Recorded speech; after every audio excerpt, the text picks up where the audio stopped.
Hi, my name is Letitia Wolfgram, and I'm going to be doing my children's literature project on the book, based on this book called Molly's Pilgrim by Barbara Cohen. And I'm going to be teaching to the camera. Alright, can any of you students summarize what the story is all about? Okay, that's right. It's a story about a third grader named Molly who feels like she just doesn't quite fit in because of her, she's constantly teased by her classmates because of her imperfect English and as well as her old country clothes that she wears. So one day though, she looks like she was given an assignment, right? Okay, she was given an assignment about pilgrims during Thanksgiving, and they were all given dolls to take home and dress up in pilgrim clothes. And when she brought hers back, some of the students made fun of hers. Anyone remember why? That's right. It's because most of the students brought back dolls that look like this, right? Look like pilgrims that first came and settled into in America, and as well as the Indians when they had the first Thanksgiving dinner. But can anyone tell me what her pilgrim looked like? That's right. Her pilgrim actually looked like her mom, dressed in their old world clothes from their native country of Russia.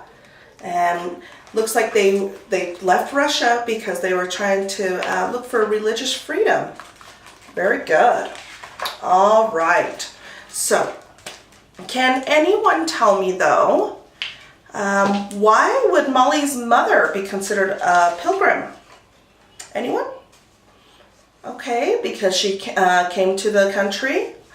Okay, so she wanted a better life and she wanted religious freedom, right? Okay, now can anyone tell me why immigrants usually come to the United States? All right, let's see if we can make a list here. Okay, some come to the United States because they want to be free. Others want to come because they want to make more money, right? Anything else? Some wanted to be with their family, and some wanted to worship however they'd like. Okay. Now, can anyone tell me then, what do immigrants have to do now when they want to come to the United States? Okay.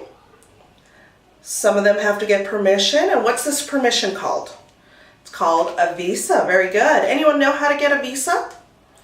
Okay, well, the visa, you can get a visa through the U.S. government. Very good.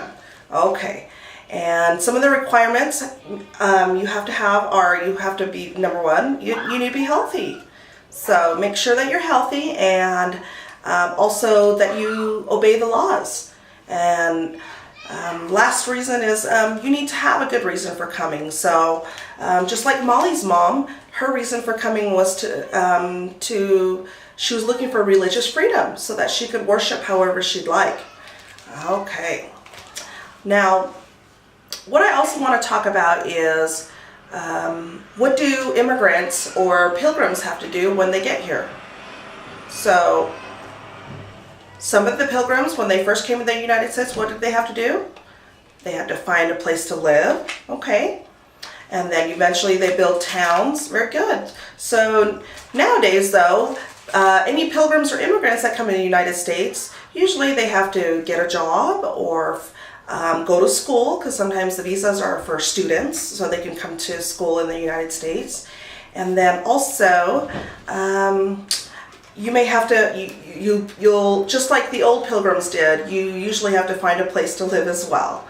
So, let's see. Can anyone tell me, do you know where your ancestors are from?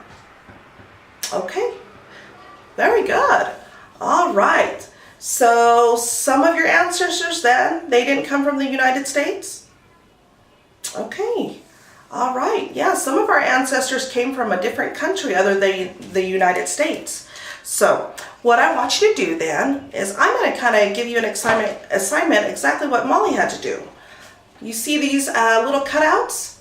I'm going to have each of you trace the doll and cut it out. And what you're going to do is you're going to take it home and dress it up in the native clothes that your ancestors wore before they came to the United States.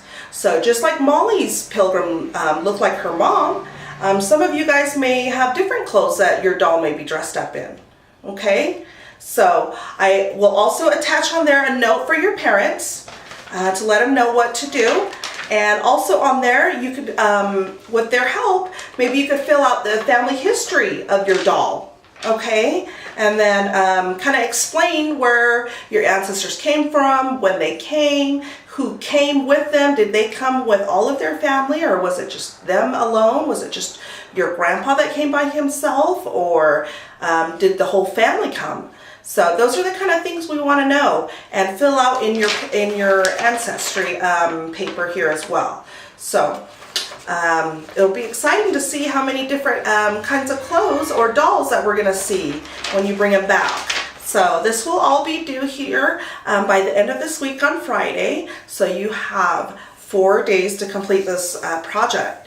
So before I let you start on here, can anyone tell me then, after reading the story and talking about it for a little bit, can anyone tell me what a pilgrim is?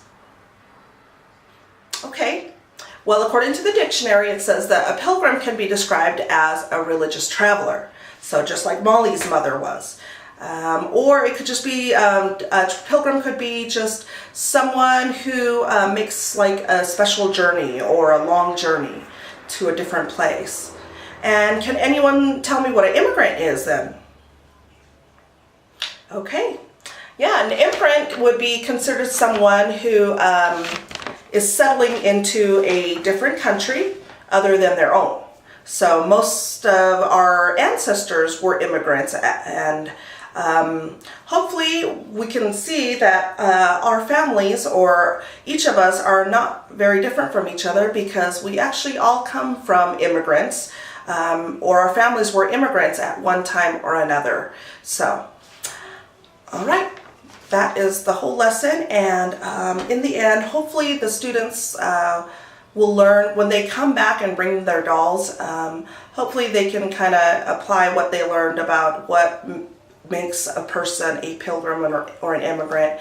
And when they explained to their classmates about their dolls, they can also basically, show that they understood what a pilgrim or an immigrant is.